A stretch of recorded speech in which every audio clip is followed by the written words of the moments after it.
Dr. Jaffe, many functional medicine doctors believe that a high protein diet compared to a low protein diet helps with the better removal of toxins. There are some studies that support this as well.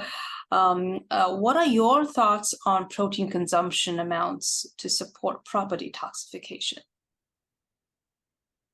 Well, my point of view is that balance, proportion, equilibrium is very important in biology.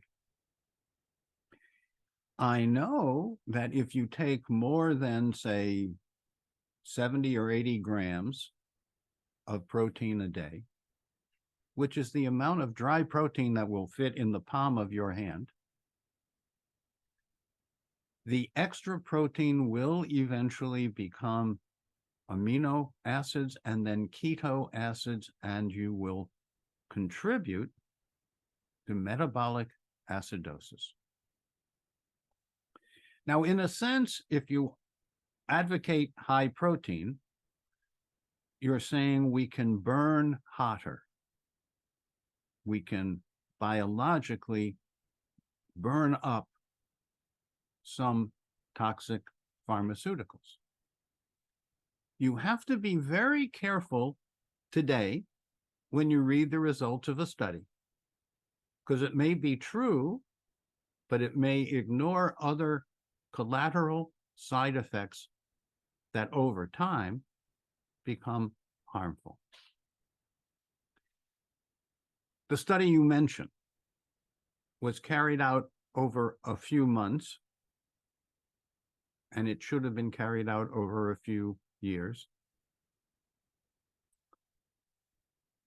It is difficult to read one or two or three studies and reach a conclusion that is balanced, that is complete, that is sensitive and specific, that is predictive.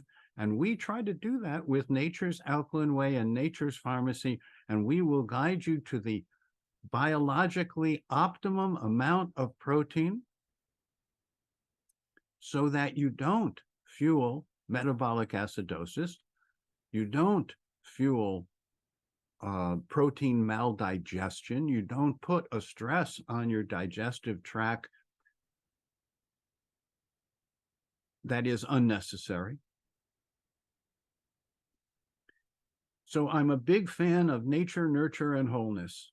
And that leads me to conclude that the amount of protein that we need is pretty much the same from decade to decade.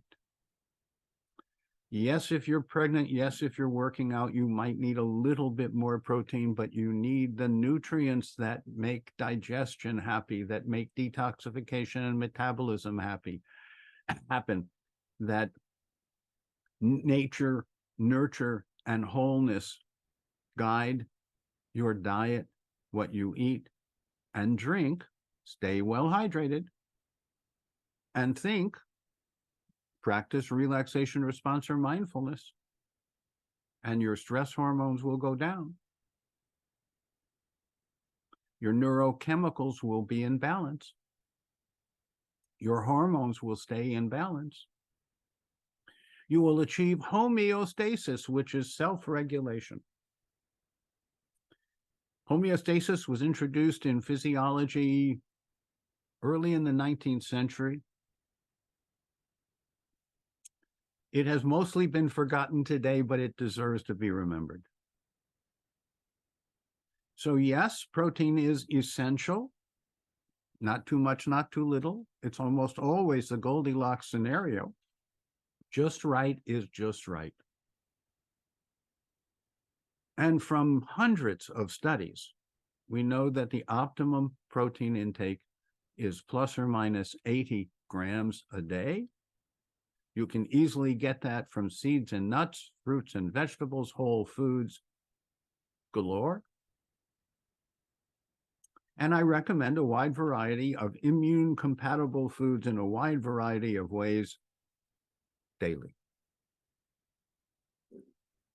So don't be in a rush to achieve more detoxification of a certain pharmaceutical. Practice daily detoxification using GGOBE, garlic, ginger, onions, brassica sprouts, and eggs, using a C cleanse to help flush out toxic matter and extra fluid.